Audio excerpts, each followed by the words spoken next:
Good evening, welcome to YK news. నేను మీ అనుష. కాళేశ్వరం ప్రాజెక్టులో అవకతవకలపై విచారణ కోసం ఏర్పాటు చేసిన జస్టిస్ ఘోష్ కమిషన్పై దాఖలైన పిటిషన్లపై హైకోర్టు తీర్పు వచ్చేసింది. నివేదిక ఆధారంగా ఎలాంటి చర్యలు చేపట్టవద్దని ఆదేశించిన ఉన్నత న్యాయస్థానం పీసీ ఘోష్ కమిషన్ ఎలాంటి నిబంధనలు పాటించలేదని వ్యాఖ్యానించింది. మొత్తంగా కేసీఆర్, హరీష్ రావుకు భారీ ఊరట కల్పించింది. అయితే హైకోర్టు తీర్పుపై ఎవరికి వారే సొంత భాషలు చెప్పుకుంటున్నారు.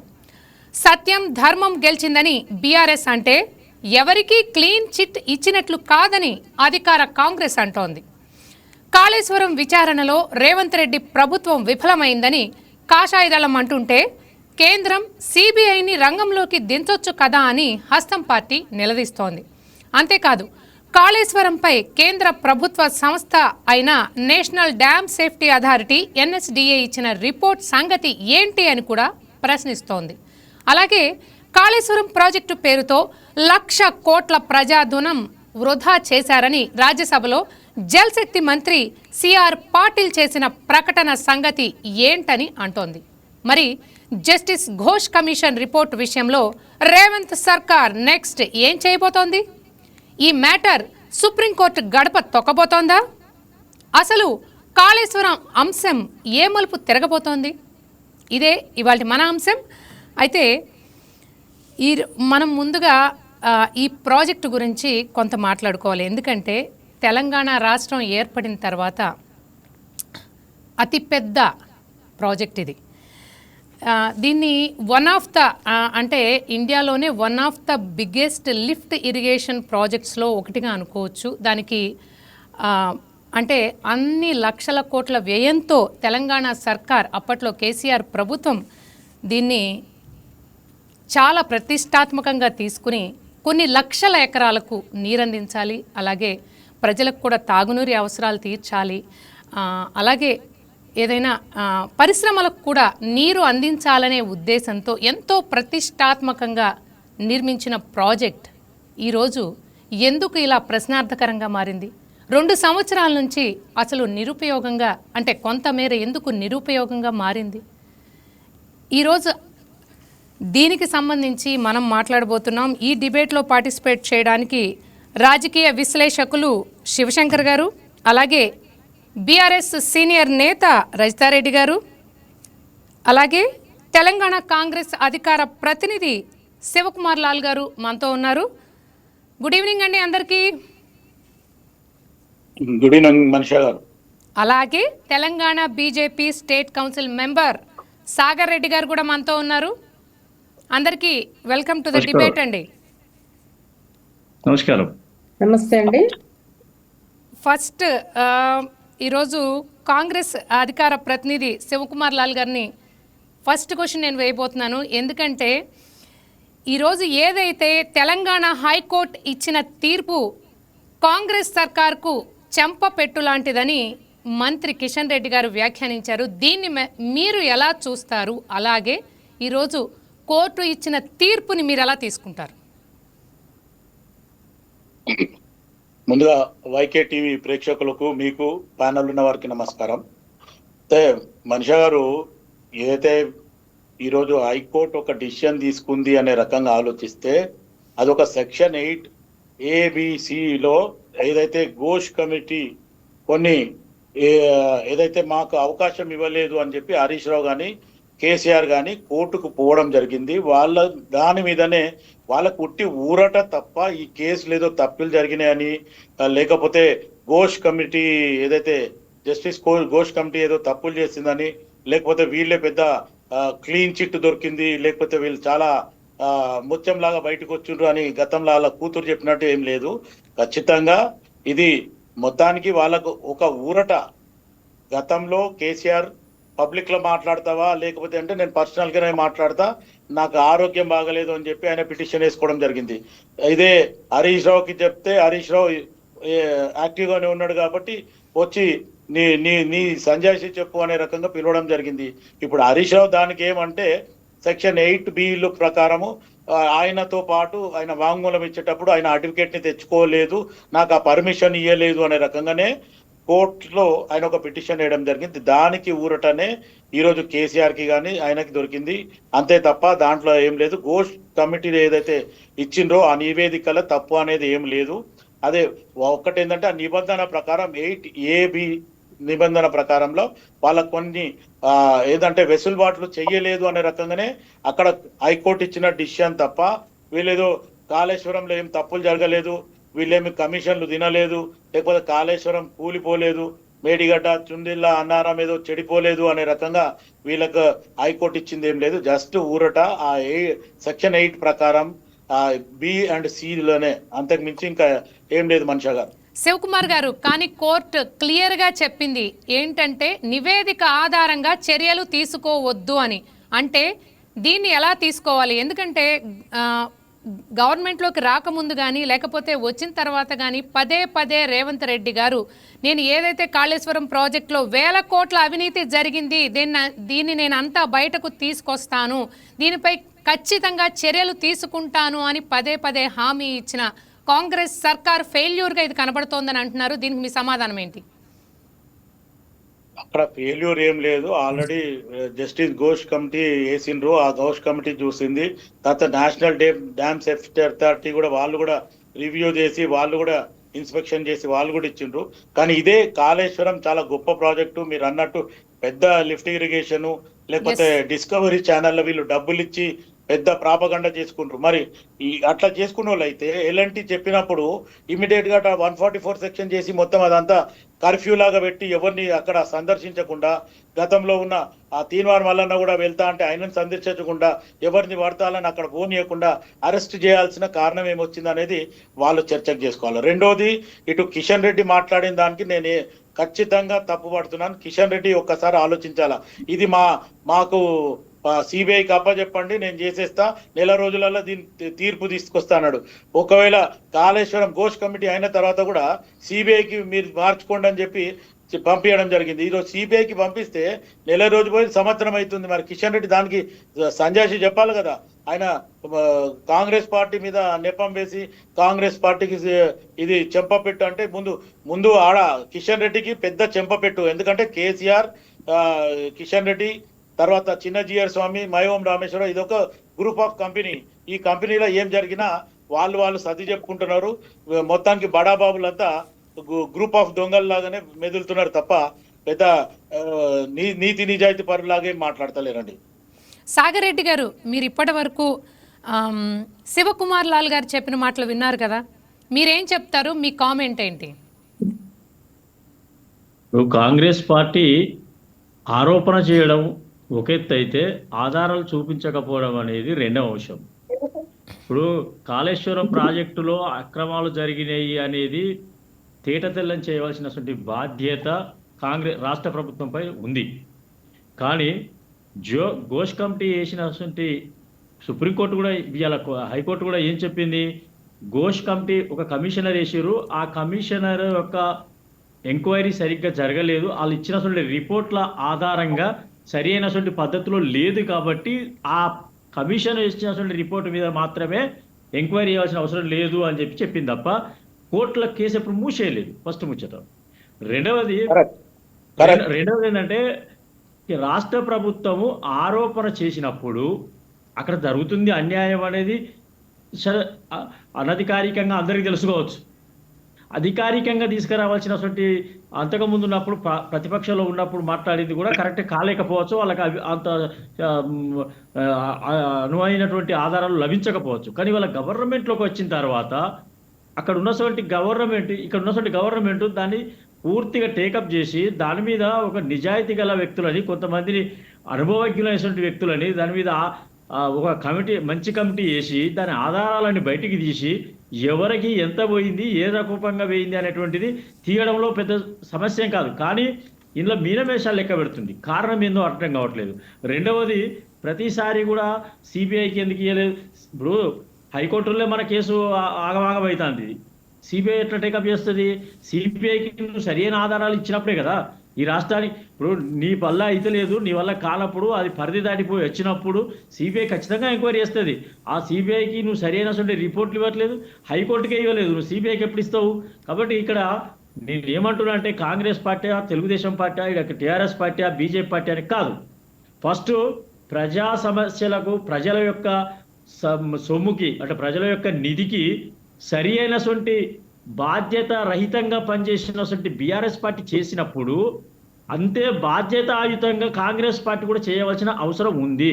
అంతేగాని ఈ చేత కాకుండా ఇది సరైనటువంటి విధంగా బయటికి తీయకుండా దూరంగా ఉన్నటువంటి బీజేపీ పార్టీ మీదకి నెట్టడం, కిషన్ రెడ్డి మీదకి నెట్టడం, లేకపోతే ఇంకో బండి సంజయ్ మీదకి నెట్టడం ఇది సరైన పద్ధతి కాదు. ముందు నీ చేతిలో గవర్నమెంట్ ఉంది, నీ చేతిలో డిపార్ట్మెంట్ ఉంది, నీ చేతిలో అన్న ఒక్క సబ్మిషన్ ఓకే. మీరు అంటున్నారు మొత్తానికి బీఆర్ఎస్ గవర్నమెంట్ తప్పు చేసింది, దానికి కాంగ్రెస్ గవర్నమెంట్ సరైనది చేయాలి. ఘోష్ కమిటీ మొత్తానికి ఎన్ని పేజీలు ఇచ్చింది మీరు ఒక్కసారి అది రెఫర్ చేస్తే తెలుస్తుంది.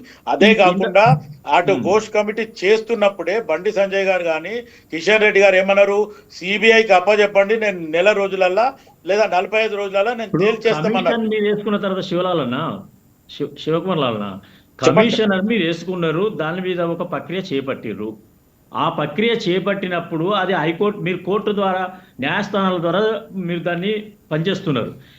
ఇందులో మాటికి సిబిఐ అయితే మీద అటుగా ఏది పడితే దానికి చేయదు కదా. దానికి కొన్ని రూల్స్ అండ్ రెగ్యులేషన్స్ ఉంటాయి. ఎందుకంటే మీరు కూడా కేంద్ర ప్రభుత్వాన్ని నడిపినటువంటి అనుభవం ఉన్నది కాబట్టి చెప్తున్నాను నేను. ఎందుకంటే ఒక సిబిఐ అనేటువంటిది ఎంటర్ అయిన తర్వాత రాష్ట్ర ప్రభుత్వ పరిధిలోకి వెళ్ళి అది వెళ్ళిపోయి ఆ కేంద్ర ప్రభుత్వ సిబిఐ సంస్థ పరిధిలోకి వెళ్ళిపోయేటువంటి పరిస్థితులు ఉంటాయి. కానీ ఇక్కడ మీరు మీ కమిషన్ సరైనటువంటి నిర్ణయాలు, సరైనటువంటి విధానాలు, సరైనటువంటి ఎంక్వైరీలు చేయక, కోర్టుకు కూడా సరైనటువంటి పద్ధతిలో అందించక మీరు ఇబ్బంది పడుతున్నటువంటి దీన్ని, ఇది అసంతృప్తిగా పూర్తి స్థాయిలో నివేదిక లేనటువంటి దాన్ని సిబిఐ దాన్ని ఎట్లా స్వీకరిస్తుంది? రాష్ట్ర ప్రభుత్వం నుంచి మేము ఇస్తాము అని అన్నారు. సంపూర్ణమైనటువంటి అందులో ఉన్నటువంటి విధానాలన్నీ, అంటే అందులో ఉన్న తప్పులన్నింటినీ కూడా మీరు సేకరించి ఇచ్చడం జరిగింది. కాబట్టి ఇది నెట్టేయడానికి కాదు. నేనేమంటున్నానంటే అక్కడ అవినీతి జరిగింది నిజము అని సమాజం అంతా కూడా ఆపోహపోతుంది ఈ రోజుల్లో, అనుమానం. ఇంకొక సబ్మిషన్, ఈ రోజు ఇంత పెద్ద కుంభకోణం జరిగిందంటే సెంట్రల్ గవర్నమెంట్ ఒక సుమోటో కింద కూడా ముందు కేసు బుక్ చేసి వితౌట్ ఎనీ నోటీస్ ఇద్దరిని ముందు లోపలేయొచ్చు. అది మరి నరేంద్ర మోదీ గారు కానీ ఇటు అమిత్ షా గారు కానీ మళ్ళీ ఎందుకు ఫేవర్ చేస్తున్నారు అనేది తెలియదు. ఎందుకంటే గతంలో కాంగ్రెస్ పార్టీ చెప్పిన ఒక మాట ఏంది, ఒక బండి సంజయ్ ని పక్కకు జరపడానికి కేటీఆర్ స్వయాన అమిత్ షాని కలిసి వచ్చే లోపల బండి సంజయ్ ని తీసేసి కిషన్ రెడ్డిని అధ్యక్షుని వేసిండ్రు. అంటే వాళ్ళ ఒక రకంగా లోపాయొప్పందకారం ఉంది అనేది కూడా గతంలో జరిగిన చర్చ. బండి సంజయ్ గారిని పక్కకు జరపడానికి అనేక కారణాలు, అనేక కోణాలకి మీకు శివశంకర్ గారు ఒక్క నిమిషం వెయిట్ చేయండి. మనము రజితారెడ్డి గారితో కూడా మాట్లాడదాం. రజితారెడ్డి గారు, మీరు చెప్పండి, ఈరోజు హైకోర్టు ఇచ్చిన తీర్పుని మీరు ఎలా చూస్తారు? ఎందుకంటే ఇది యాక్చువల్గా ఈ కాళేశ్వరం ప్రాజెక్ట్ సంబంధించిన ఫైట్ ఏదైతే ఉందో ఇది కాంగ్రెస్కి టీఆర్ఎస్కి మధ్య జరుగుతోంది. ఏంటంటే ఈరోజు ఆల్మోస్ట్ టీఆర్ఎస్లో ఇవాళ ఒక సందడి వాతావరణం కనిపిస్తుంది. ఆల్రెడీ బాణసంచా కాల్చుకున్నారు మధ్యాహ్నం. అంటే ఈ తీర్పుని మీరు ఎలా చూస్తున్నారు? అంటే ఇది క్లీన్ చిట్ ఇచ్చినట్టు కాదు కదా, ఎందుకు అంత సంబరాలు చేసుకుంటున్నారు మీరు ఈరోజు? చూడండి, వైకే టీవీ ప్రేక్షకులకు నమస్తే అండి, ప్యానెల్లో ఉన్న పెద్దలకు కూడా నమస్తే. ఇంకా కూడా మీరు అనుమానాలు వ్యక్తం చేసుకుంటా, ఇంకా కూడా ఒక డౌట్, ఒక కన్ఫ్యూజన్ ని ప్రజలకు క్రియేట్ చేస్తుంటారని నాకు అనిపిస్తుంది. నిజంగా కాళేశ్వరంలో తప్పిదాలు ఉంటే ఈ పార్టీకి కూడా గవర్నమెంట్ స్పందించాలి. గవర్నమెంట్ ఉన్నది వాళ్ళే కాబట్టి ఏదో ఒక యాక్షన్ తీసుకునే వాళ్ళే కదా. ఇవాళ ఇవాళ ఘోష్ ఏదైతే ఇచ్చిరో, ఈ నివేదిక ఏదైతే ఇచ్చిరో, ఇది ఈ విజయం కేవలం పార్టీది కాదండి, తెలంగాణ ప్రజల మొత్తంది. పీసీ ఘోష్ కమిషన్ తన విచారణలో ఎలాంటి కనీస నిబంధనలు పాటించలేదని చెప్పేసి ఈ రోజుతో స్పష్టమైంది. ఈ కమిషన్ నివేదిక ఆధారం చేసుకొని ఎటువంటి చర్యలు తీసుకోవద్దని హైకోర్టు స్పష్టం చేయడం ఏదైతే ఉందో, ఇవాళ కేసీఆర్ గారిని, హరీష్ రావు గారిని రాజకీయంగా ఒత్తిడి తెచ్చే దురుద్దేశంతోనే ఈ కాంగ్రెస్ ప్రభుత్వం కమిషన్లను అడ్డం పెట్టుకొని వేధింపులకు పాల్పడ్డారనేది ఇలా తెలంగాణ ప్రజలకు స్పష్టమైంది. తెలంగాణ జీవధారగా భావించే కాళేశ్వరం బహుళ దశ నీటి అంటే సాగునీటి ప్రాజెక్ట్ అని చెప్పేసి నిరాధారమైన కథలు, ప్రచారాలు, అడ్డగోలు, అవాస్తవాలు ప్రచారం చేసి కేసీఆర్ గారి ప్రతిష్టలకు భంగం కలిగించిందని చెప్పేసి రేవంత్ రెడ్డి ప్రభుత్వం ఈ పరాకాష్ఠకు రజితారెడ్డి గారు ఒక్క బాధ్యత. విషయం మీరు స్పష్టంగా చెప్పండి. మేడిగడ్డ బ్యారేజ్ 2 సంవత్సరాల నుంచి అంటే Yes. నిరుపయోగంగా పడుంది. కొన్ని లక్షల కోట్లు వెచ్చించి ప్రతిష్టాత్మకంగా కట్టిన ప్రాజెక్ట్ అది. అందులో అది ఆ మేడిగడ్డ బ్యారేజ్ ఏదైతే ఉందో అక్కడ కుంగిపోయింది, పిల్లర్స్ కూడా పాడైపోయాయి. ఇది ఇర్రివర్సిబుల్ అని టెక్నికల్ రిపోర్ట్ కూడా వచ్చిన తర్వాత మీరేం చెప్పదలుచుకున్నారు? నేను ఒకటే చెప్తున్నా, కళ్ళ ముందు స్పష్టంగా కనబడుతోంది. నిరాధారమైన కథలు ప్రచారం చేసి కేసీఆర్ గారి ప్రతిష్టకు భంగం కలిగించింది రేవంత్ రెడ్డి ప్రభుత్వము. ప్రాజెక్టుకు మరమ్మతులు సకాలంలో చేపియకుండా 2.5 ఏళ్లు ఆలస్యం చేసి కాలయాపన చేసి తప్పనిసరి పరిస్థితుల్లో ఇప్పుడు స్టార్ట్ చేసిర్రు. కరెక్ట్ సరైన టైంలో కనుక దాన్ని రిపేర్ చేస్తుంటే ఈ మాత్రం కూడా డ్యామేజ్ జరిగేది కాదు. ఈ తీర్పుతో ఇప్పటికైనా కూడా కాంగ్రెస్ కి గాని బీజేపీకి గాని వాళ్ళ ఇద్దరిలో కూడా మార్పు రావాలని తెలంగాణ సమాజం కోరుకుంటుంది. అంతేకాదండి, ధర్మం న్యాయం గెలుస్తుందనడానికి ఇప్పుడు ఈ తీర్పే కదా నిదర్శనము. కాంగ్రెస్ పార్టీకి నిజమైన చెంప పెట్టింది. ఇవాళ ఊలింది కాళేశ్వరం కాదు, కేసీఆర్ గారి మీద కాంగ్రెస్ పార్టీ చేసిన కుట్రలు, అబద్ధాలు, మోసపూరిత గారడీలు ఇవాళ హైకోర్టు తీర్పుతో నిరూపితమై తెలంగాణ ప్రజలు గ్రహించి ఇవాళ కాంగ్రెస్ కి పెట్టిర్రు. రాజకీయ కక్ష కోసం వ్యవస్థలను దుర్వినియోగం చేస్తున్న తీరును ఇవాళ ప్రజలు గ్రహించిర్రు. ఈ తీర్పు నిజంగా ఎండగట్టిందనడానికి ఈ తీర్పే నిదర్శనం. కల్పతరువు లాంటి కాళేశ్వరం ప్రాజెక్టును పడావు పెట్టి ఇలా రేవంత్ రెడ్డి ప్రభుత్వం ఇప్పటికైనా ముక్కు నేలకు రాయాలి. రేవంత్ రెడ్డి ప్రభుత్వం రాష్ట్రంలోని అన్నదాతలకు క్షమాపణ చెప్పాలి. మేము డిమాండ్ చేస్తా ఉన్నాం. ఒక్క నిమిషం ఇది పీసీ గోష్ట్ కాదు, పీసీసీ నివేదిక నేను ప్రజలకు అర్థమైపోయింది. ఇది పీసీ ఘోష్ కాదు. దీని వెనకాల రేవంత్ రెడ్డి చేస్తున్న కుట్రలను నిజంగా ప్రజలు ఇవాళ గ్రహించారు అనేది వాస్తవం. తెలంగాణ ప్రజలకు రాజకీయ విచక్షణ ఉంది. ఇలా నిజంగా ఈ కమిషన్ లో గనుక నిరాధారం అంటే నిజంగా తప్పుంటే గనుక ఈ పార్టీకే ఏదో ఒకటి చేసేవాళ్ళు. వీళ్ళు ఏదో అడ్డగోలు ప్రచారాలు చేసిన వీళ్ళకి వట్టి చిన్న సోషల్ మీడియా కార్యకర్తల్ని అరెస్ట్ చేస్తున్న వీళ్ళకి ఇంత పెద్ద కాళేశ్వరంలో అవినీతి జరిగితే ఇన్ని రోజులు ఎందుకు కూకుంటారండి? రజితారెడ్డి గారు ఒక్క విషయం స్పష్టంగా చెప్పండి. మీరు కాళేశ్వరం ప్రాజెక్ట్ లో అవినీతి జరగలేదని చెప్తున్నారా? డెఫినెట్ గా జరగలేదు. 100కు 100% కేసీఆర్ గారు న్యాయంగా అతి తక్కువ కాలంలో పూర్తి చేసిన ప్రాజెక్ట్ ఇది. ఎవరు ఎన్ని కుట్రలు చేసినా న్యాయస్థానాల్లో అంతిమంగా ధర్మం గెలుస్తుంది. ఇలా సత్యం నినదించింది. ఇలా మరొకసారి రుజువైనా కూడా మీరు మళ్ళా అదే మాట్లాడుతున్నారు.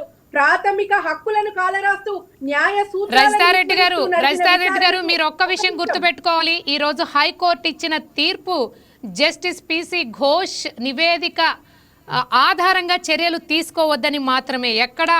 ఎక్కడ దానిలో కాళేశ్వరం ప్రాజెక్ట్ లో అవినీతి జరగలేదు అని తీర్పు ఇవ్వలేదు. మీరు అది గుర్తుపెట్టుకోవాలి.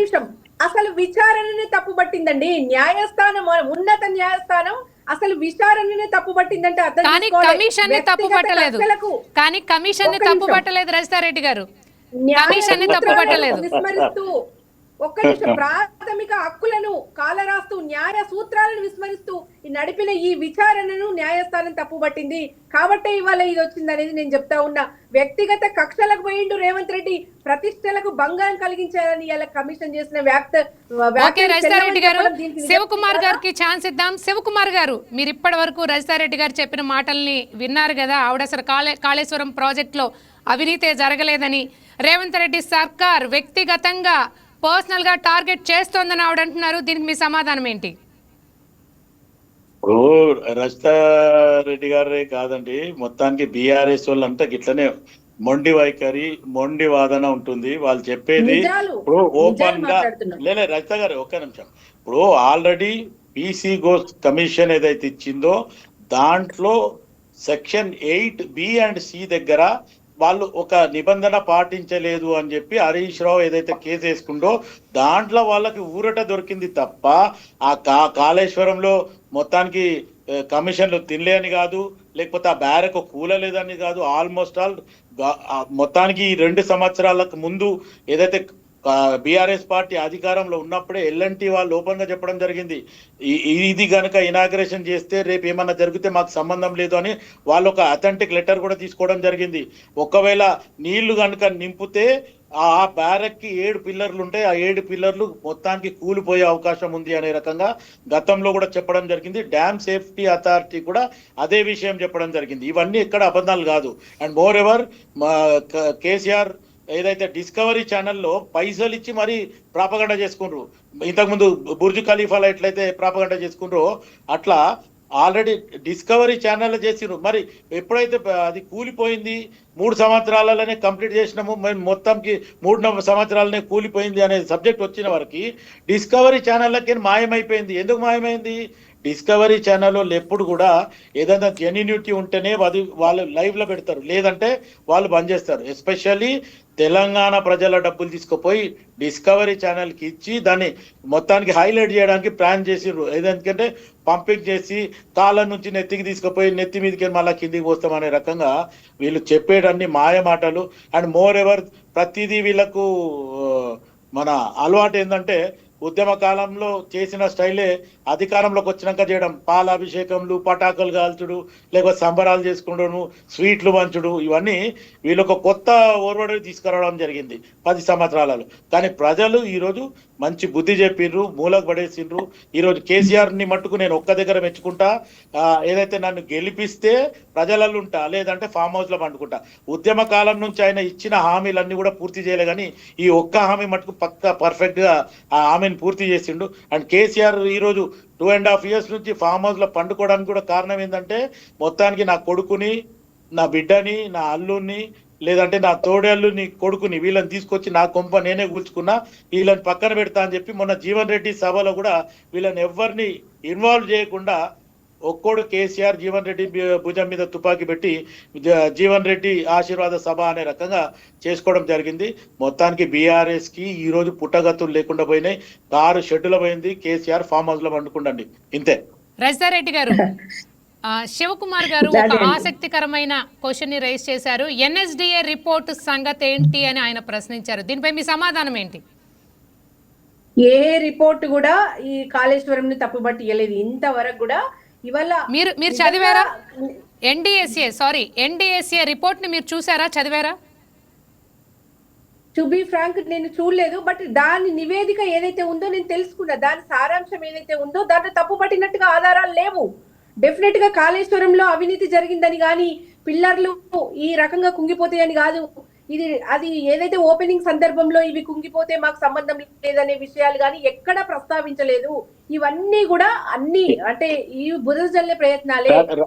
రజిత గారు, ఎల్ఎన్టీ వాళ్ళ లెటర్ ఉంది, ఎల్ఎన్టీ అగ్రిమెంట్ లా లెటర్ ఉంది, మీరు చూసుకోండి, మళ్ళీ పోయి చూడండి, అప్డేట్ ఉంది. ఒకటే చెప్తున్నా, ఎల్ఎన్టీ వాళ్ళు రిపేర్ చేయడానికి కూడా ముందుకొస్తే రేవంత్ రెడ్డి గారు రిపేర్ చేయకుండా కాలయాపన చేసి డ్యామేజ్ ఎక్కువ కావాలని చూసింది కాంగ్రెస్ ప్రభుత్వము. రజితారెడ్డి గారు,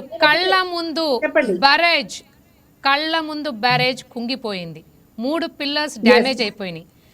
చాలా వరకు అంటే అది 75% ఇర్రివర్సబుల్, అంటే సరిచేయలేము, మళ్ళీ బిల్ చేయాలి అని అర్థం. అంటే దాని అర్థం ఏంటి? కట్టి ఎన్ని సంవత్సరాలు అయింది ప్రాజెక్టు? ఎవరు చెప్పారండి? ఎల్ఎన్టీ ముందుకు వచ్చి రిపేర్ చేస్తామని ముందు. రజితారెడ్డి గారు, that is a technical report, మీరు చూసుకోండి.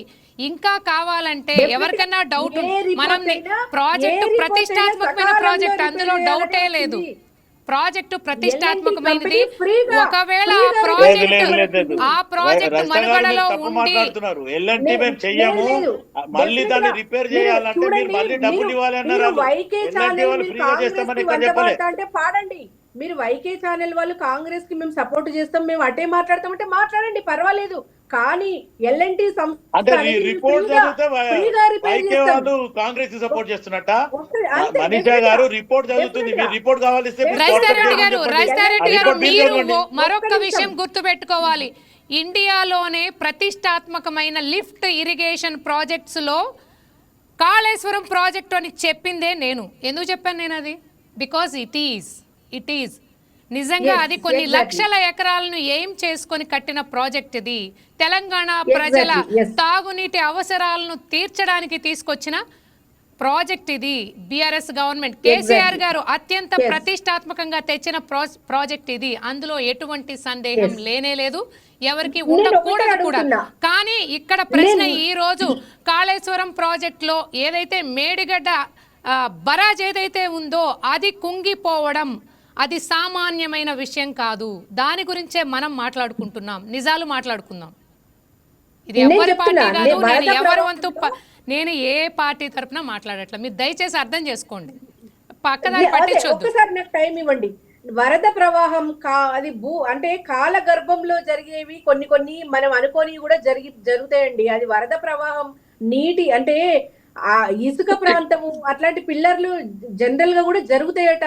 మరి అట్లాంటి చాలా చాలా బ్రిడ్జిలు కూలిపోయినాయి. చాలా కాంగ్రెస్ హయాంలో చేసిన చాలా ప్రాజెక్టులు కట్టుతుంటేనే కూలిపోయిన సందర్భాలు ఉన్నాయి. డెఫినెట్ గా మరి ఆ రోజు ఎల్ఎన్టీ కంపెనీ వాళ్ళు ఫ్రీగా రిపేర్ చేస్తామంటే చేపియని రేవంత్ రెడ్డి గారు మరి ఇప్పుడు గత్యంతరం లేక ఎందుకు రిపేర్ చేపిస్తున్నాడు? మరి ఇంతకాలానికి 2.5 ఏళ్ళు రైస్తారెడ్డి గారు, కాలేదు. నేను మళ్ళీ మీ దగ్గరికి వస్తాను. సాగర్ రెడ్డి గారు ఏదో చెప్పడానికి ప్రయత్నిస్తున్నారు. సాగర్ రెడ్డి గారు, మీరు రైస్తారెడ్డి గారు చెప్పిన వ్యాఖ్యలు విన్నారు.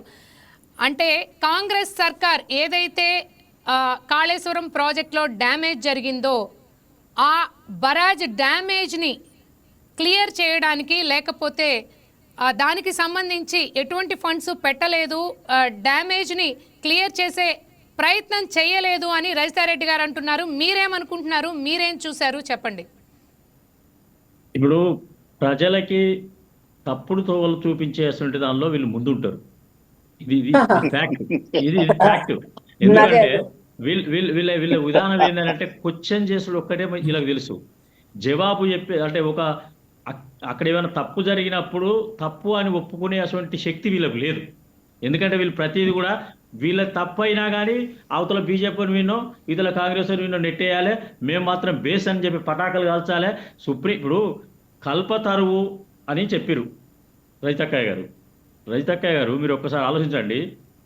నిర్మాణమైన తర్వాత ఆ 3 ప్రాజెక్టులలోకి వెళ్ళి మూడు కట్టిరు. సుందిల్లా, మేడిగడ్డ, అన్నారు.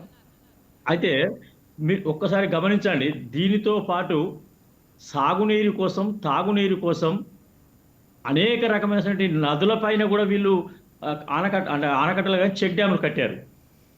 నేను ఎందుకు చెప్తున్నా నీ మాట అంటే ఇప్పుడు ఈ రోజు బయలుదేరి మీరు కెమెరా చేసుకొని రండి వైకే ఛానల్ వాళ్ళు. వీళ్ళు కట్టినటువంటి ఏ ఒక్కటన్నా కన్స్ట్రక్షన్ నిలబడి ఉన్నది అని అంటే మేము వాళ్ళకి లొంగిపోతామండి. ఓపెన్గా చెప్తున్నాను. ఎందుకు చెప్తున్నానంటే దీనికి ఈ గోదావరికి ఉపనది ఉన్నది ఒకటి, మానేరు నది. మానేరు నదిలో ఎక్కడ మన వేములవాడ దగ్గర మొదలుకుంటే, మిడ్మానేరు దగ్గర మొదలుకుంటే కింద అక్కడ గోదావరిలో కలిసేటువంటి ఏటూరు నాగరం దగ్గర గోదావరిలో కలిసే మన మంతి దగ్గర గోదావరిలో కలిసే దగ్గర దాకా కూడా చెక్ డ్యాములు కట్టారు వీళ్ళు.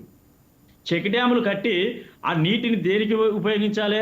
చెక్ డ్యామ్ అనేది కట్టడం మూలంగా నీటి ప్రవహిస్తున్నప్పుడు నీరు ఆగి కొంత ఆ ప్రవాహము ఆగిపోయిన తర్వాత నీటి నిల్వ ఉంటే ఆ నీటి నిల్వ భూగర్భ జలాలను పెంచడానికి ఉపయోగపడతాయని చెప్పి చెక్ డ్యాములు కట్టడం జరిగింది. కానీ ఒక్క చెక్ డ్యామ్ లేదు వల్ల. రెండవది, కాంగ్రెస్ ఇలా బీఆర్ఎస్ పార్టీ చేసిన తప్పులే కాంగ్రెస్ పార్టీ కూడా చేస్తున్నది. నేను ఎందుకు చెప్తున్నాను నేను మాట అంటే, అందులో నదులలో ఇసుక నిల్వలు కనుక ఉంటే ఆ నీటి యొక్క నిల్వలు కూడా బ్యాంకులో పెట్టినట్టుగా నిల్వలు ఉంటాయి. ఇది మనం చెప్పే ముచ్చట కాదు, పూర్వకాలం నుంచి ఉన్నటువంటి ఇది సిస్టమ్. ఈ సిస్టాన్ని కాకతీయ మిషన్ ద్వారా ఇది మిషన్ భగీరథ ద్వారా ఎత్తిపోతల పథకాన్ని నిర్మాణం చేసి మొత్తం రాష్ట్రం అంతా కూడా ఇంటింటికి నల్లా ఇస్తా అని చెప్పి ఇప్పుడు చెప్పినటువంటి 3 ప్రాజెక్టులలో వాటిని లిఫ్ట్ ఇరిగేషన్ ద్వారా తీసుకెళ్లి పట్టణాలకి గ్రామాలకి నీళ్ళు ఇవ్వాలనేటువంటి సంకల్పంతో నిర్మాణం చేసిరు. మీకు ఆ విషయంలో ధన్యవాదాలు చెప్తాం. ప్రజలకు ఏ రోజైనా ఈ యొక్క కింద ఉన్నటువంటి నీళ్లను తీసుకొచ్చి పైన ఉన్నటువంటి వాళ్ళకు కూడా సరి అయినటువంటి సౌకర్యం కల్పిస్తున్నారంటే ఆ యొక్క మెథడ్ ఆలోచన విధానానికి ధన్యవాదాలు చెప్పడమే. కానీ మేము దాన్ని ఆ ప్రాజెక్టు ఎందుకు కట్టినా నేను తప్పుపట్టట్లేదు. ప్రాజెక్టు కట్టడం వల్ల, ప్రాజెక్టు నీళ్లు రావడం వల్ల ప్రజలకు ఉపయోగపడుతుంది అనేది స్పష్టమైనటువంటి న్యాయమైనటువంటి పద్ధతి. కానీ నిర్మాణ దశలో ఏదైతే నిర్మాణం చేస్తున్నామో నిర్మాణాన్ని గాలికి వదిలిపెట్టి కమిషన్లకు కక్కుర్తి పడి నిర్మాణాన్ని అవకతవకలతో జరుగుతున్నా కానీ పట్టించుకోనటువంటి ప్రయత్నం మీరు చేయడం మూలంగానే ఇవాళ దానికి మీకు చెడ్డ పేరు వచ్చింది. ప్రాజెక్టు కొట్టుకపోయే పరిస్థితి వచ్చింది. చెక్ డ్యాములు కొట్టుకపోయినాయి. ఇలా మేడిగడ్డ అంత మంచి ఫిల్లర్లు కూడా కుంగిపోయే పరిస్థితికి వచ్చింది. ఇవన్నీ తప్పుదాలు జరిగినాయని తప్పును ఒప్పుకోవాలి అనేది నా ఉద్దేశం. కేసీఆర్ పట్టించుకోలే, నేను చెప్పింది నడవాలి, నేను చెప్పింది నడపండి అని చెప్పేటువంటి ఆ అహంకార పూరితమైనటువంటి విధానాలతో మాత్రమే ఇవాళ దానికి సరి అయిన. ఇప్పుడు విద్యాసాగర్ రావు గారు మేధావి గారు ఉన్నారు. అప్పుడు నేను విద్యాసాగర్ రావు గారితో గోదావరి నదిలో అక్కడి నుంచి పాదయాత్ర చేసిన నేను. అప్పుడు ఆ విద్యాసాగర్ రావు గారితో మాకు అనుబంధం ఉంది. నేను చెప్తున్నాను ఆ మాట ఇప్పుడు కాదు. మా గవర్నర్ విద్యాసాగర్ రావు గారు వరద కాలువను తీసుకురావాలని, గోదావరి ఎత్తిపోతల పథకాలు తీసుకురావాలని చెప్పి పాదయాత్ర చేసినప్పుడు గోదావరి నది నుంచి హైదరాబాద్ దాకా పాదయాత్ర చేయడం జరిగింది. ఆ పాదయాత్రలో ఈ యొక్క ఇంజనీర్ విద్యాసాగర్ రావు గారు కూడా ఉన్నారు మాయమడి. మేము అప్పటి నుంచి వారితో పరిచయం ఉన్నాం కాబట్టి చెప్తున్నాం మేము రజితక్క. ఎందుకు ఆప్తుడే కాకపోతే మేధావే, కానీ ఆ ఆప్తునిగా చేసుకొని ఆయనను కూడా రాంగ్ ట్రాక్లు తీసుకెళ్ళి ఆయన మాటలు పట్టించుకోకుండా నిర్మాణంలో ఇప్పుడు ఉద్యమం చేసిందే ఆంధ్రోలకు వ్యతిరేకం, ఆంధ్ర కాంట్రాక్టర్లకు వ్యతిరేకం, ఆంధ్ర ఉద్యోగులకు వ్యతిరేకం, ఆంధ్రోలు నిధులు ఎత్తుకపోతారని ఉద్యమం. ఈ ఉద్యమం అంతా జరిగింది దానికోసమే. ఇలా మెగా కన్స్ట్రక్షన్ ఎవరిదండి? ఏ ప్రాంతం వాళ్ళది కంపెనీ? అది ఎట్లా ఇచ్చావు వాళ్ళకి నువ్వు కాంట్రాక్టు? పోనీ ఇచ్చినాం అనుకుందాం, అది నేషనల్ లెవెల్లో వాళ్ళు టెండర్లో వచ్చి ఇచ్చినాం అనుకుందాం. పర్యవేక్షణ ఏది నీది? నీ పర్యవేక్షణలో నీ సూపర్వైజరేషను, నీ యొక్క నియామకం, ఆ యొక్క నిధుల నిర్మించేటువంటి నిబంధనలు ఇవి. నీ నిబంధనలు కరెక్ట్ లేకుండా నీ సొంత నిబంధనలను ఆలోచించి నువ్వు నేను ఏమంటున్నాడే, నీ ప్రాజెక్టు డిజైన్లో నేను తప్పు పట్టలేదు. ప్రాజెక్టు నీళ్ళను తీసుకొచ్చి హైదరాబాద్ దాకా వదిలిపెడుతున్నావు, మహబూబ్ నగర్ లేకపోతే ఇంకా అక్కడ ఎక్కడ వాళ్ళ పాలమూరు జిల్లా దాకా నీకు ఆ నీళ్ళని తీసుకెళ్ళాలనే ఆలోచన విధానానికి స్వాగతిస్తాం, దండం పెడతాం. కానీ నిర్మాణ దశ లోపల జరిగినటువంటి అన్యాయాలు అందరి వాట ఉంది అక్కయ్య. మీరు అంటే మనం ఇప్పుడు టీవీలలో నేను రజితక్కయ్యని మాట్లాడడం, రజితక్కయ్య నా మీద మాట్లాడడం, లేకపోతే శ్యామ్లాల్ అన్న మీద, ఇది పరిష్కార మార్గం కాదు. దీనికి చివరి అంటూ మార్గం ఏదైనా ఉంటుంది అని అంటే అది కోర్టుల ద్వారా యొక్క రిపోర్ట్లు సంపూర్ణంగా వచ్చిన తర్వాత నిజమైన ప్రభుత్వం, ఇక్కడ ధైర్యం గల ప్రభుత్వం రావాలి. ఇప్పుడు రేవంత్ రెడ్డి గారు కూడా మేము ఎందుకు తప్పు పడుతున్నాం అని అంటే, మేము వారి యొక్క ఇప్పుడు తెలంగాణతో 9 సంవత్సరాలు వెళ్ళినటువంటి వాళ్ళు అన్యాయం చేసిర్రు, రాష్ట్రాన్ని దివాలా తీసిర్రు అని చెప్పి సమాజం అంతా మొత్తుకున్నది. ఎందుకు తీయకూడదు? వాళ్ళ యొక్క ఎత్తుకపోయిన నిధులను ఎందుకు బయటికి తీయకూడదు? తీయడంలో జాప్యమైంది అని మేము ప్రశ్నిస్తున్నాం. ఇంతే తప్ప కానీ లేదా ఇక్కడ ఏదో మా పార్టీకి ఏదో గొప్పదనం అవుతాను. ఇక రెండవది ఏమనంటే సిబిఐలో చెప్పాం కదా. ఏంటి సిబిఐలో చెప్పేది? హద్దులు ఉంటాయి, దానికి ఒక పద్ధతులు ఉంటాయి. రాజ్యాంగంలో కొన్ని ఎంటర్ కావాలంటే, కొన్ని సంస్థలు ఎంటర్ కావాలంటే దానికి ఒక పద్ధతులు ఉంటాయి. ఆ పద్ధతులన్నింటిని విస్మరించి బండి సంజయ్ టీవీలలో నేను మాట్లాడుతున్నా, రజితక్క మాట్లాడుతుంది, శ్యామ్లాల్ గారు మాట్లాడతారు, ఇంకేది నాయకుడైనా మాట్లాడతారు, రేపు ఇంకో మాట్లాడుతూ ఉంటారు. ఈ మాటలు కాదు పరిగణలోకి తీసుకోవలసినవి. రాష్ట్ర ప్రభుత్వం ఒక మంచి నివేదిక తయారు చేసి ఎవరెవరైతే అక్రమాలు చేసిర్రో 9 సంవత్సరాల కాలంలో రాష్ట్రం ఎందుకు దివాలా తీసిందో, ఈ నిధులన్నీ ఎక్కడికి వెళ్ళాయో, ఇవాళ ప్రజలంతా ఆహాకారాలు పెట్టుకుంటూ జీవన విధానాలు ఎందుకు గడుపుతున్నారో, ఇవాళ ఏ సంస్థలో రాష్ట్రంలో ఉన్నటువంటి ఏ సంస్థను కూడా ఎందుకు నిర్మాణాలు జరగలేదో, ఇలా అడక్క తినే స్థాయిలో మరీ బికారిగా తయారైనటువంటి రాష్ట్రాన్ని ఎవరు చేసిర్రో దీని మీద అధ్యయనం చేయవలసిన అవసరం ఉంది. ఈ యొక్క ఎవరైతే దొంగలు ఉన్నారో, ఎవరైతే ఈ రాష్ట్ర నిధులన్నిటి దోచుకపోయి ఏ దేశాలలో పెట్టుకున్నారో వాళ్ళందరినీ కూడా నిగ్గు తేల్చవలసినటువంటి ప్రథమ లక్ష్యం కాంగ్రెస్ పార్టీ రాష్ట్ర ప్రభుత్వం మీద ఉంది. అది బయటికి రానంత మట్టుకు, వీళ్ళు సైలెన్స్గా ఉన్నంత మట్టుకు, వీళ్ళు సరి అయిన విధంగా పనిచేయనంత మట్టుకు ఇట్లాంటి కార్యక్రమాలు జరుగుతుంటాయి. ఇప్పుడు ఉన్నటువంటిది రెండవది, మీరు కల్పతారు అని అన్నారు. అది నిర్మాణమైన తర్వాత ఎన్ని నీళ్లు పైకి వచ్చినాక ఒకసారి మీరు ఆలోచించి చెప్పండి. అది నిర్మాణం అయిన తర్వాత ఎన్ని పైప్ లైన్ల ద్వారా నీళ్లు పాలమూరు దాకా వచ్చినాయి, ఆ గోదావరి నీళ్ళు అక్కడ ఉన్నటువంటి కాళేశ్వరం నీళ్ళు ఎన్ని వచ్చినాయో ఒక్కసారి దాని మీద మీరు బాగా ఆలోచన చేసి చెప్పండి. అంటే అట్టిగేదో మా ఆషామాషిగా ఇక సాగర్ అన్న ఒకటి అన్నాడు, లేకపోతే శ్యామ్లాల్ అన్నాడు, నేను కూడా దాని మీద ఒకటి మాట్లాడతానే కాకుండా మీరు నిజమైన సొంటి రిపోర్ట్లను తీసుకొని ఆ రిపోర్ట్ల ద్వారా మీరు మాట్లాడితే మేము సంతోషిస్తాం. మేము ప్రాజెక్టుకు వ్యతిరేకం కాదు, నిర్మాణంలో జరిగినటువంటి అవినీతికి వ్యతిరేకం అని చెప్పి మాట్లాడుతున్నాం. రజితారెడ్డి గారు చెప్పండి, ఇప్పటి వరకు సాగర్ రెడ్డి గారు సంధించిన ప్రశ్నల్ని మీరు విన్నారు. ఆయన కాళేశ్వరం ప్రాజెక్టు నిర్మాణంలో లోపాలున్నాయి, నిబంధనలకు అనుగుణంగా నిర్మాణం జరగలేదన్నారు, అలాగే అవకతవకలు జరిగాయన్నారు. అలాగే రాష్ట్రం ఈరోజు అంటే లోటు బడ్జెట్లో ఉంది, దానికి కారణం కూడా బీఆర్ఎస్ ప్రభుత్వం అని ఆయన ఆరోపించారు. దానికి మీ సమాధానం ఏంటి? నిజంగా ఈరోజు బీజేపీ తీరు ఎట్లుందంటే వీళ్ళు చెయ్యరు, చేసిన వాళ్ళకి ఈ వంకలు పెట్టడం అంటే బీజేపీ నెంబర్ 1 అంట. మేము చెయ్యలేదు అనేది అక్కయ్య మీరు ఒక్క మాట గుర్తుపెట్టుకో. ఒకటే ప్రశ్న మీరు ఒక్కటే మొన్నటికి మొన్న ఒకటే ప్రశ్న నన్ను కూడా మాట్లాడనివ్వండి. మన పాకిస్తాన్ సాగర్ రెడ్డి గారు నేను మీకు ఛాన్స్ ఇస్తాను, మళ్ళీ రజిత గారిని మాట్లాడనివ్వండి. Okay right. బీజేపీ వాళ్ళు ఎట్లున్నారంటే మొన్నటికి మొన్న పార్లమెంట్ లో తెలంగాణ విభజన మన పాకిస్తాన్ తో పోల్చిన వ్యక్తిని ఒక్క మాట అయినా అన్నారండి. వీళ్ళు పార్లమెంట్ లో తెలంగాణ పరువు తీసుకొచ్చిరండి. బీజేపీ ఎంపీలని ఎంతో గంపెడాశతో తెలంగాణ ప్రజలు గెలిపిస్తే ఒక్క మాట అయినా మాట్లాడిందండి. అక్కడ ఎంపీ ఎవరు కూడా మాట్లాడలేదు. డెఫినెట్ గా తెలంగాణ పరువు తీసింది బీజేపీ పార్టీ. ఇవల్ల ఇక్కడ నీతులు చెప్తే ఎవరు వాళ్ళు నీతులు వల్లిస్తే ఎవరేం తెలియదా? తెలంగాణ ప్రజలకు తెలియదా? ఏమి లేదండి. ఈ ఒక్కటే చెప్తున్నా నేను, ఇప్పటికైనా కక్ష సాధింపులు బంద్ చేయాలి, రాజకీయ దుష్ప్రచారాలు బంద్ చేయాలి. ఇవాళ ఎక్కడ నీళ్ళు వచ్చినాయి కాళేశ్వరంతో అంటే నువ్వు కొన్ని లక్షల ఎకరాల పంటలు పండించిన రైతులను అడగండి. ఇవాళ తెలంగాణ అన్నపూర్ణగా విలసిల్లుతుందంటే వట్టేనేనండి. కొన్ని లక్షల ఎకరాల దిగుబడి 2 పంటలు 3 పంటలు తీసిన రైతన్నలు ఉన్నారు. మరి వాళ్ళందరినీ అడగండి. ఇప్పుడు ఇవాళ వరి ధాన్యంకి తెలంగాణ నెంబర్ 1 అయిందన్నట్టే ఊరికేనే అయిందండి.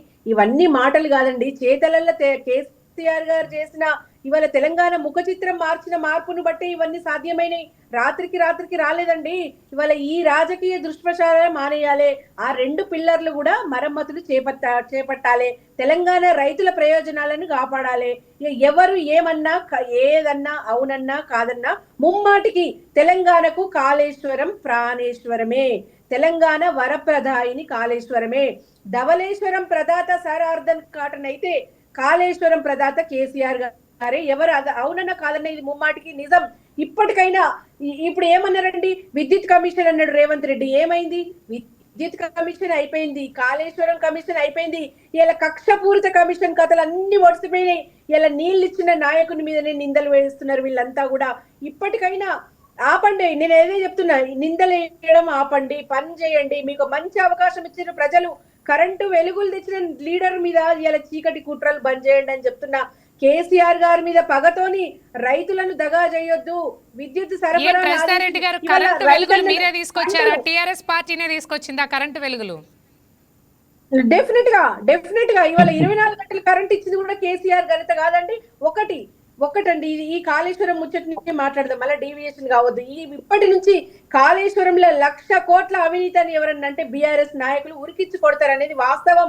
ఇవాళ బనకచర్లకు రూట్ క్లియర్ చేయడం కోసం, గురుదక్షిణ చెల్లించడం కోసం ఇవాళ కాళేశ్వరం పంపులను ఆన్ చేయకుండా గోదావరి నీళ్లను కిందకు దింపి ఇవాళ ఆంధ్రాకు వదిలేయడం నిజం కాదా? ఇవాళ తెలంగాణ ప్రజలు గ్రహించలేదా? ఇవాళ ఒకటే చెప్తున్నాం, ఈ కుట్రలు, ఈ అబద్ధాలు, ఈ మోసపూరిత ఈ గారడీలు ఇకనైనా బంద్ చేయండి. ఇలా ప్రజలకు పనికొచ్చే పనులు చేయండి. ఇవాళ 2.5 ఏళ్లు కాలయాపన చేసిర్రు. ఇప్పటికైనా ప్రజలకు మీరు ఇచ్చిన హామీలను చేయండి. ఇవాళ మీ మోసపూరిత హామీల మీద ప్రజలు ఉరికిచ్చి కొడుతున్నారు. ఇవాళ మీకు ఊర్లలో తిరిగే మొహం లేదు కాంగ్రెస్ నాయకులకు. అన్ని రైతులు కష్టపడి పంట పండిస్తే సరైన ధర లేక ఇలా అన్నదాతలు ఆత్మహత్యలు చేసుకుంటే ఏ ఒక్క మంత్రి గాని ఎవరైనా పోయినండి. ఇవాళ తరుగు పేరుతోని రైతులను ఇబ్బంది పెట్టి కోతలు విధిస్తుంటే పట్టించుకునే నాదుడే లేదు. ఇవాళ న్యాయపరంగా కొనుగోలు లేవు. రైతన్నలు మిల్లర్లు పెట్టే అరిగోసలకు రైతులు బలవుతుంటే ఏ ఒక్క ఎమ్మెల్యే గాని మంత్రి గాని పోయిన దాఖలాలు లేవు. రవాణా రజితారెడ్డి గారు ఒక డైరెక్ట్ క్వశ్చన్ మీకు, కాళేశ్వరం ప్రాజెక్టు పేరుతో లక్షల కోట్ల రూపాయల వ్యయం జరిగిందని జలశక్తి మంత్రి రాజ్యసభలో పాటిల్ గారు వ్యాఖ్యానించారు. దీనికి మీరేం సమాధానం చెప్తారు? అవి అన్ని కూడా అవాస్తవాలు ప్రచారం చేసిండ్రు. డెఫినెట్ గా వాళ్ళు నిరూపించలేకపోయినరు. నేను ఒకటే చెప్తున్నా, 1,00,000 కోట్లు అని నిరూపిస్తే గనుక ఈ పాటికే డెఫినెట్ గా ఎంత డ్యామేజ్ జరగాలో అంత జరిగేది. అధికారంలో సెంట్రల్ ఉన్నది వాళ్ళే, రాష్ట్రంలో ఉన్నది వీళ్ళే. నిజంగా దాంట్లో అవకతవకలు జరుగుంటే ఇన్ని రోజులు ఊరుకుంటారండి? డెఫినెట్ గా ఎప్పుడో యాక్షన్ తీసుకునే వాళ్ళే కదా. మరి ఇవాళ మాకు అనుకూలంగా ఈ కమిషన్ తీర్పు ఎందుకు వస్తుందండి? హైకోర్టు తీర్పు మాకు అనుకూలంగా ఎందుకు వస్తుంది? నిజంగా అన్ని అవకతవకలు ఉన్న ప్రాజెక్టులో ఇవాళ మాకు అనుకూలంగా ఎందుకు వస్తుందని నేను అడుగుతున్నా. తీర్పు రాలేదు, మీరు పదే పదే తీర్పు వచ్చింది అని చెప్పి వక్రీకరించడం తప్పు. ఇది వ్యతిరేకంగా మాట్లాడడం కూడా కరెక్ట్ కాదు. నేను అదే అది కూడా రాదు కదండి. మీరు కోర్టుకు వ్యతిరేకంగా మాట్లాడుతున్నారు. కోర్టు ఇచ్చింది వేరు, మీరు చెప్పేది వేరు. నేను పత్రికలలో మాట్లాడుతున్నాను. మాకు అది చూడండి, అది కూడా రాదు కదండి. నిజంగానే కోర్టు తీర్పు ఇచ్చిందని చెప్పకండి. కమిషన్ సరి అయిన రిపోర్ట్ ఇవ్వలేదు కాబట్టి మీరు ఆపండి అని చెప్పింది, అంతేగాని మీకు కోర్టును కూడా వాడుకుంటున్నారు. అంటే రెండవది ఇప్పుడు మీరు 9 సంవత్సరాల కాలంలో మాకు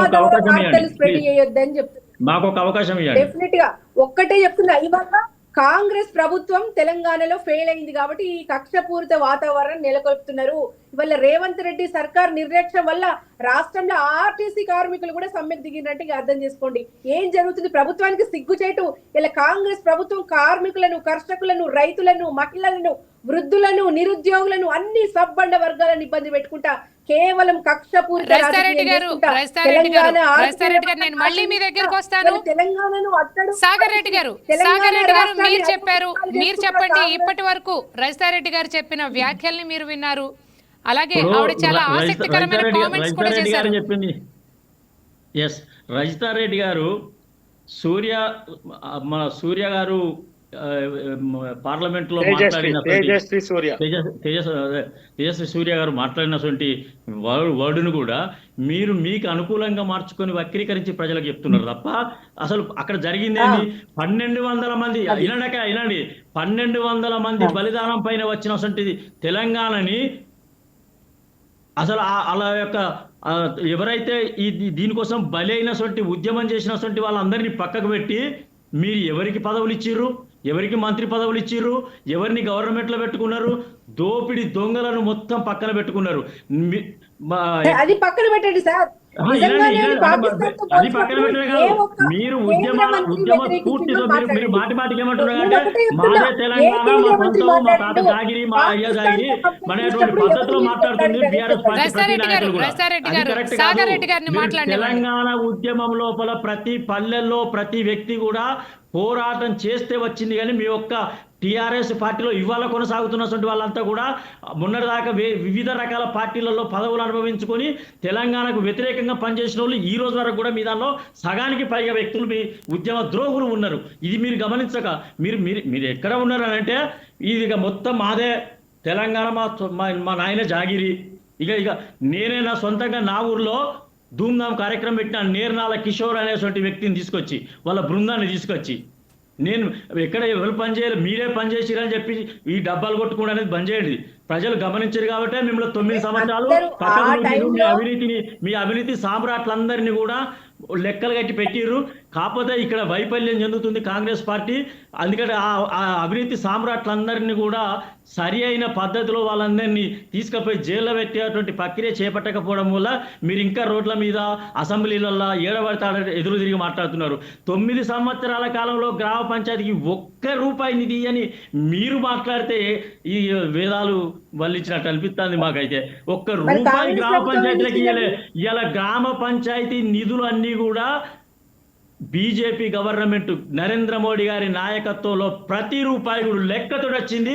కాగు నివేదిక కూడా మీరు 5 సంవత్సరాల కాగు నివేదికను కూడా మీరు కేంద్ర ప్రభుత్వానికి చెప్పలే. అది అక్కడే పెండింగ్ ఉంది.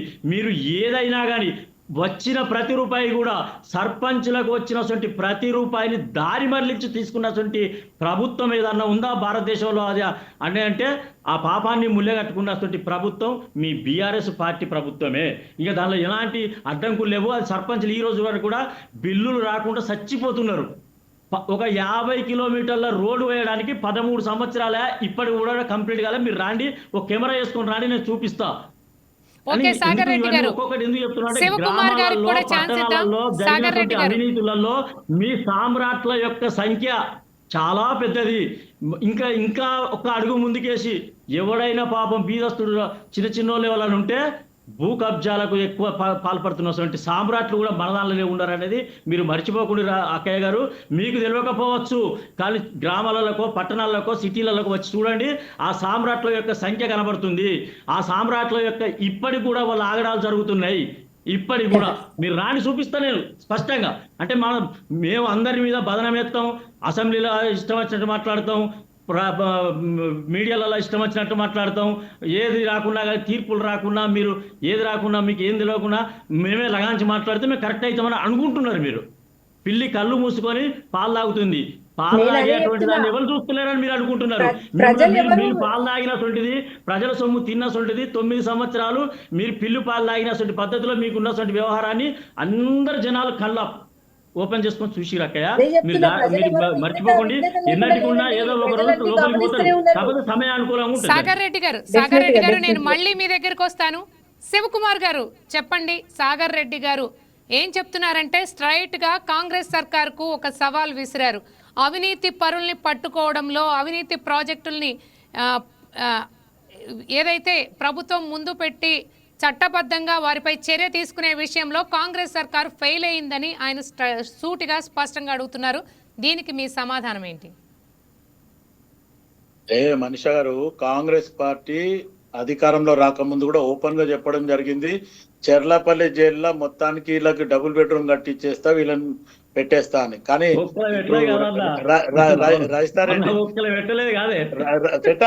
పెడతారు. రాజారెడ్డి గారు అసెంబ్లీలో ఏమంటారంటే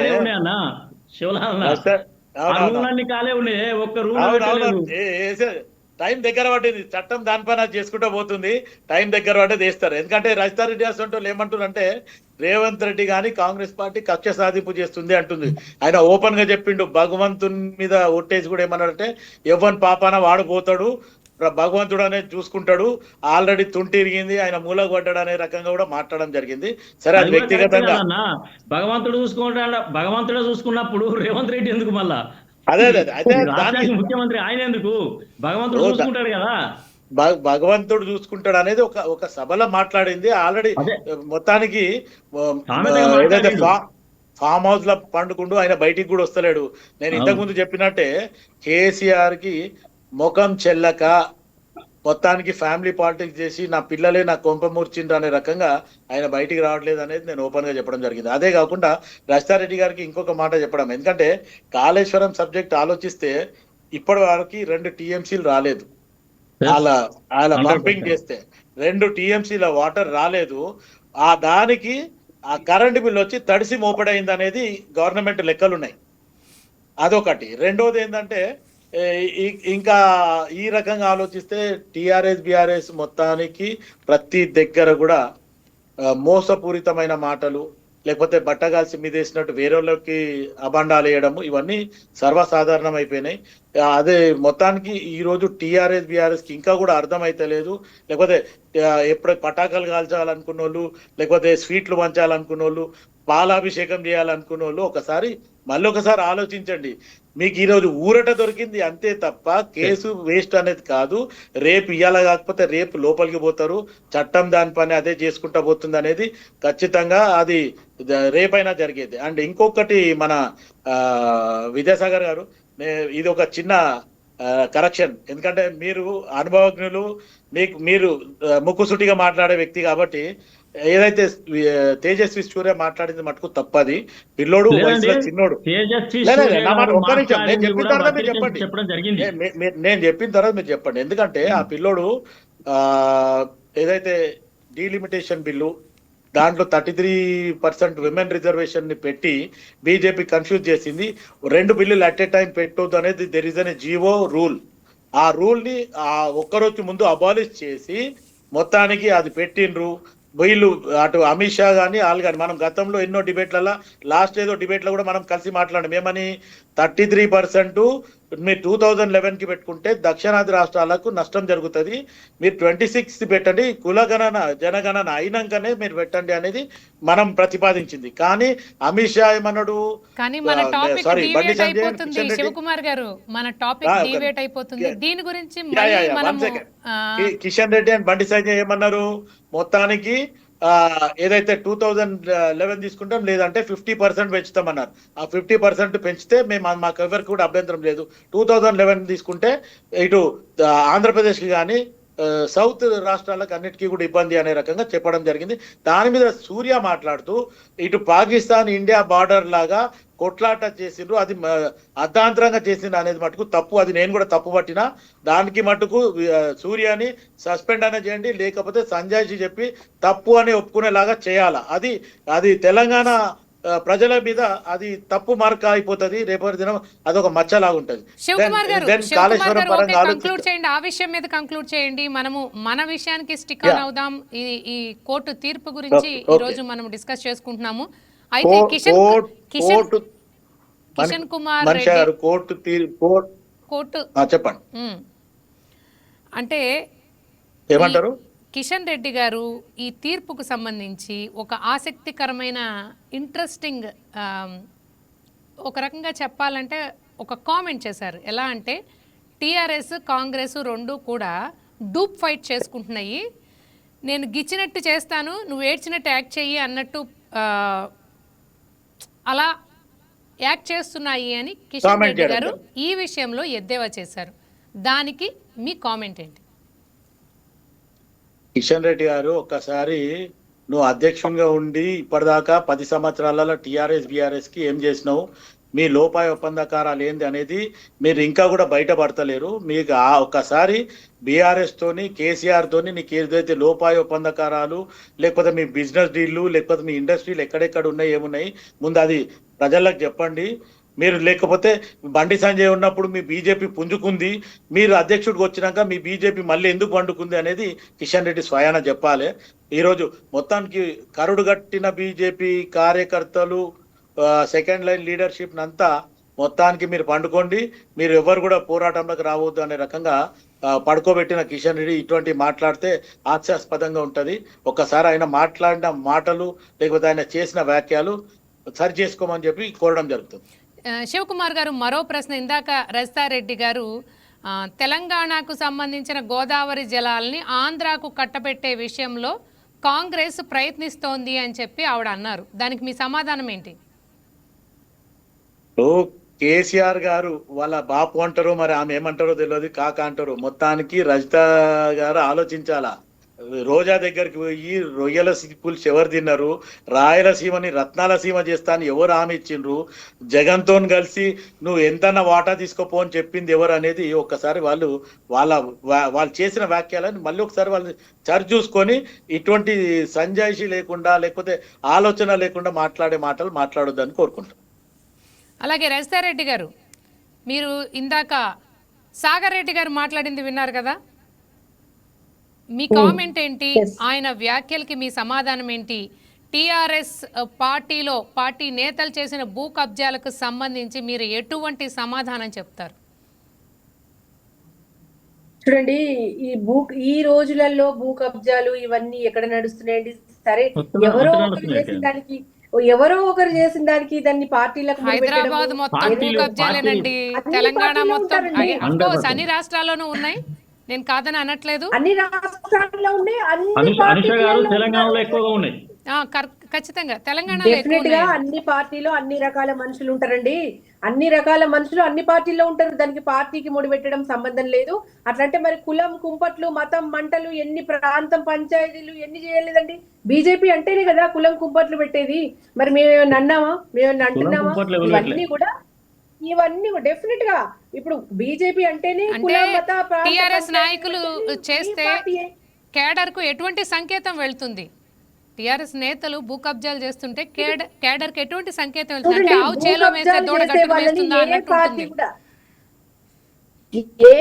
ఉంటుంది. కూడా ఏ అధినాయకత్వం కూడా ఎంకరేజ్ చెయ్యదు. అలా చేసిన వాళ్ళు ఎవరైతే ఉన్నారో డెఫినెట్ గా యాక్షన్ తీసుకుంటారు. అధిష్టానానికి పోతే ఎవరు ఎంకరేజ్ చేయరండి.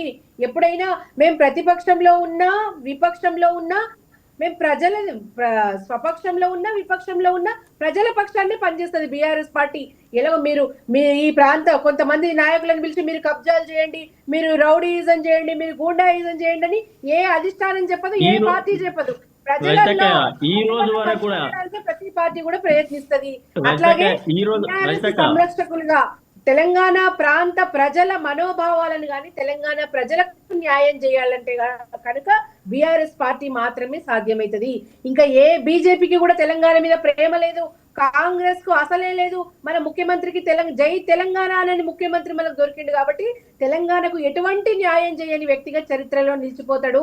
రేవంత్ రెడ్డి ఉన్నంత వరకు కూడా రాష్ట్ర ఆర్థిక వ్యవస్థ క్షీణిస్తూనే ఉంటది. తెలంగాణ రాష్ట్రానికి రావాల్సిన నిధులన్నీ ఢిల్లీకి మూటలు కట్టుకొని పంపిస్తూనే ఉంటాడు. ఏ రకమైన న్యాయం చేయాలన్నా రజిత గారు ఆల్రెడీ నా మీద కూడా కేసులు ఉన్నాయి. ఇప్పటి వరకు కేసులు పోలే, నా మీద కూడా కేసులు ఉన్నాయి. సకల జన సమ్మెలో కానీ లేకపోతే సాధారణ కానీ లేకపోతే మిలినం మార్చిలో కానీ మా మీద కేసులు ఉన్నాయి ఇప్పటికి కూడా. ఒక మహిళగా చెప్తున్నా, నా మీద కూడా ఉన్నాయి. నేనెవరికి చెప్పాలి? అంటే రజితక్కయ్య, నీ మీద నా మీద అందరి మీద కేసులు ఎందుకు వేసుకున్నాం మనం? నీ మీద నా మీద కేసులు ఎందుకు వేసుకున్నాం? మీ కుటుంబానికి నా కుటుంబానికి ఎంత వచ్చింది? మనమేపు ఎక్కడ భూ కబ్జాలు చేసినాం మనం? మనము నేను ఏమంటున్నా అంటే ఉద్యమ స్ఫూర్తితో పనిచేసినటువంటి వాళ్లకు కేసులు మిగిలినాయి.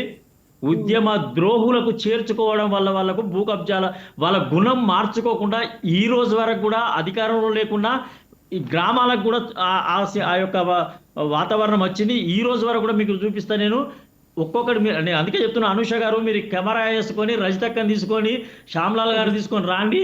ఈ రోజు వరకు కూడా టీఆర్ఎస్ పార్టీ వాళ్ళు ఎక్కడెక్కడ భూ కబ్జాలు చేస్తారో, సీలింగ్ భూములను కూడా ఎక్కడెక్కడ ఆక్రమిస్తున్నారో నేను తేట తెల్లక సర్వే నంబర్లతో సహా భూ కబ్జాలను నేను చూపిస్తా. ఎందుకు అంటున్నాను ఈ మాట ఇంత స్పష్టంగా చెప్తున్నానంటే, రజితక్క మనకు ఉద్యమంలో చేసినటువంటిది ఊపిరి పోయినా పర్లేదు తెలంగాణ రావాలనేటువంటి ఉద్యమ స్ఫూర్తితో పనిచేసినటువంటి వాళ్ళందరికీ కూడా టీఆర్ఎస్ బీఆర్ఎస్ పార్టీ ఆధ్వర్యం లోపల ప్రభుత్వంలో 9 సంవత్సరాల కాలం లోపల అన్యాయం ఎక్కువ మందికి జరిగింది. న్యాయం ఎవరికి జరిగింది అని అంటే ఉద్యమ ద్రోహులకి. జగన్ ఎంబడి ఉన్నటువంటి ఎగ్జాంపుల్గా చెప్తున్నా, జగన్ ఎంబడి ఉండి తుపాకీ చేతిలో పట్టుకొని మిమ్మల్ని కాల్చి పడేస్తా నా కొడుకులు అలా ఉద్యమం చేస్తే అని చెప్పి అన్నటువంటి వ్యక్తులకి ఎమ్మెల్సీ పదవులు ఎమ్మెల్యే పదవులకు వాళ్ళకు విప్పు పదవులు ఇచ్చినటువంటి ఘనకార్యులు ఏ పార్టీకి సంబంధించిన వాళ్ళు, ఏ నాయకులు అని ఒకటి ప్రశ్నిస్తున్నా. ఎందుకు అంటున్నాను ఈ మాట అంటే వాళ్ళు ఒక్కలే కాదు, ఇలా మీరు ఎవరినైతే ఏ పార్టీలో ఆ పార్టీలోకి వెళ్ళి ఈ పార్టీలోకి వెళ్ళి వచ్చినటువంటి వాళ్ళందరికీ విలువలు ఇస్తున్నారో ఆ వచ్చినటువంటి వాళ్ళందరూ కూడా సచ్చిన సొంటి కార్యకర్తలు ఎవరైతే ఈ బలిదానం కోసం సచ్చిన సొంటి వాళ్ళందరి యొక్క గోస తలిగిపోతారు తప్ప ఆ గోస తలిగింది ఆ పాపాత్మలను తీసుకొచ్చారు కాబట్టి ఆ పాపం ఆ పార్టీకి మీ పార్టీకి అంటుకున్నది. అక్క మీరు దయచేసి నేను తిట్టలేదు, శాపనార్థాలు పెట్టట్లేదు. మీరు కూడా భలే ఇప్పుడు మీరు అన్నారు నేను కూడా జైలుకు పోయినా అని. మీరు జైలుకు పోయారు, వాళ్ళు జంగల్లోకి వచ్చి ఆక్రమించుకుంటున్నారు. ఇది అన్యాయం అని చెప్తున్నా నేను. ప్రజల సొమ్మును తినమరిగినటువంటి వాళ్ళు తెలుగుదేశంలో ఉన్నప్పుడు వాళ్ళే తిన్నారు. కాంగ్రెస్ వచ్చినాక కాంగ్రెస్లోకి వేయరు, రాజశేఖర రెడ్డి గారు వచ్చినాక రాజశేఖర దగ్గర వేయరు, తర్వాత కేసీఆర్ వచ్చినాక ఇప్పుడు కేసీఆర్ దగ్గర వేయరు, ఇప్పుడు మళ్ళా రేవంత్ రెడ్డి దగ్గర కూడా వాళ్ళే ఉన్నారు. మీకు ఒక్కొక్కటి పేర్లు చెప్పు అంటే వాళ్ళ ఫోన్ నంబర్లతో సహా ఇవ్వంటిస్తా నేను. ఎందుకు పోతున్నారు వీళ్ళంతా? జనం సొమ్ము తినడానికి పోతున్నటువంటి వ్యక్తులు వాళ్ళు. వాళ్ళని అరికట్టడం లేదు. కాంగ్రెస్ పార్టీ ఏమో అవినీతిని బయటికి తీస్తలేదు. మీరు అక్రమార్కులను గుర్తించకుండా న్యాయంగా దేశం కోసం రాష్ట్ర అవతరణ కోసం పోరాటం చేసి కడుపు కట్టుకొని ఆస్తులు అమ్ముకున్న వాళ్ళు అసంటి ఎవరైతే ఉద్యమకారులు ఉన్నారో వాళ్ళను పట్టించుకోకపోవడం మూలంగానే ఆ శాపం తలిగే ఇవాళ భారతీయ రాష్ట్ర సమితి అనేటువంటి పార్టీ ఓడిపోవడం జరిగింది. మేము ఉద్యమం కోసం పనిచేసినాడు కేసీఆర్ని నెత్తిలో పెట్టుకొని తిరిగినాం. 2001లో ఈటల రాజేందర్ గారిని ఇక్కడికి తీసుకొచ్చినటువంటి వాళ్ళం మేము బీజేపీలో ఉన్నా, తెలుగుదేశంతో అలయన్స్లో ఉన్నా, ఆనాడు దామోదర్ రెడ్డి అనేటువంటి ఒక పేరు మోసినటువంటి మంత్రి 4 సార్లు మంత్రి స్థానంలో ఉన్నటువంటి వ్యక్తిని, ఆయనకు ఉన్నటువంటి అధికార బలం, ఆయనకు ఉన్నటువంటి దాంతో రకరకాల కార్యక్రమాలు చేస్తుంటే కూడా బీజేపీ తెలుగుదేశం అలయన్స్లో ఉన్నా మేము వ్యతిరేకించి తెలంగాణ రాష్ట్ర సమితితోటి ఇది రావాలి, ఈ తెలంగాణ కావాలి అనేటువంటి విధానంతో 2001లో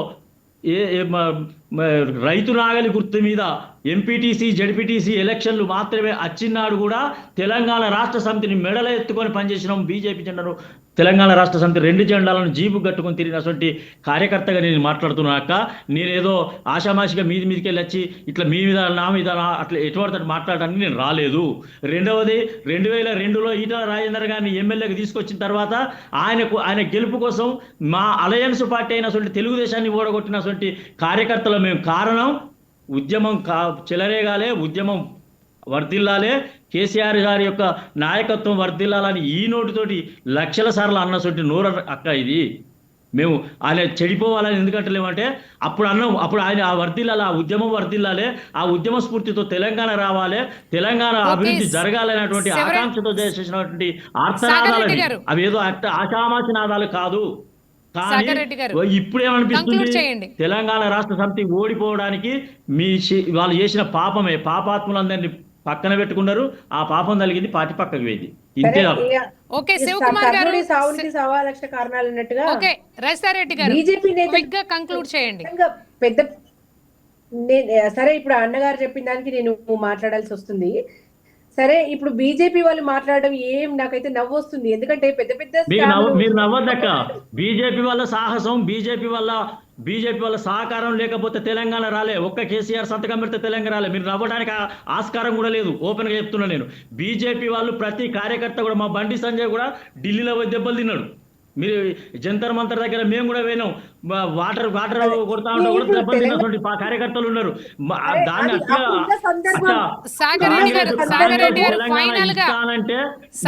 లేకపోతే పార్లమెంట్ లో మేము వచ్చినాక ఇస్తామని చెప్పి బెదిరించి కాంగ్రెస్ ప్రవేశపెడితే సహకరించినటువంటి పార్టీ బీజేపీ పార్టీ. అంత ఆషమాషిగా తీసి పారేసేటువంటి పార్టీలు కాదది.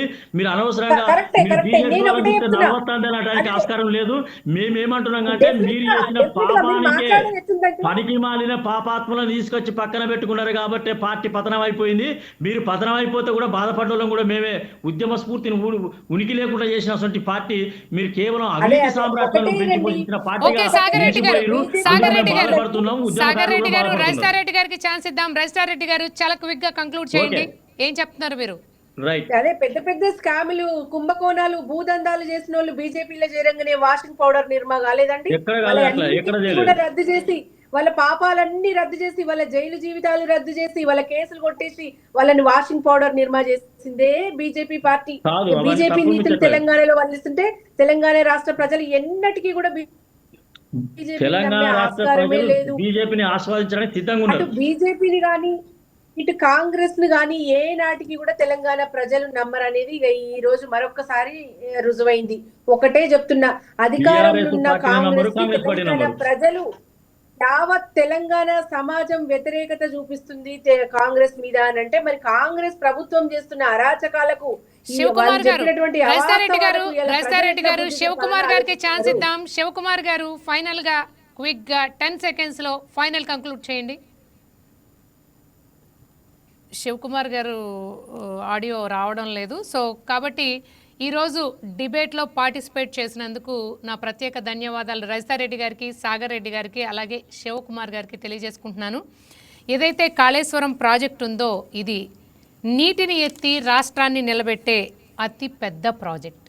కానీ ఇక్కడ ఖర్చు వర్సెస్ ప్రయోజనం ఈ రెంటిని చూడాలి. ఈ రెంటి విషయంలో, ఖర్చు ప్రయోజనం విషయంలో ఇక్కడ పెద్ద రాజకీయ యుద్ధమే జరుగుతోంది. మరి ప్రజలు ఆలోచించుకోండి, ప్రయోజనం ఎక్కువ ఉందా, ఖర్చు ఎక్కువ ఉందా? ఇది ఇవాల్టి debate. This is Anusha signing off.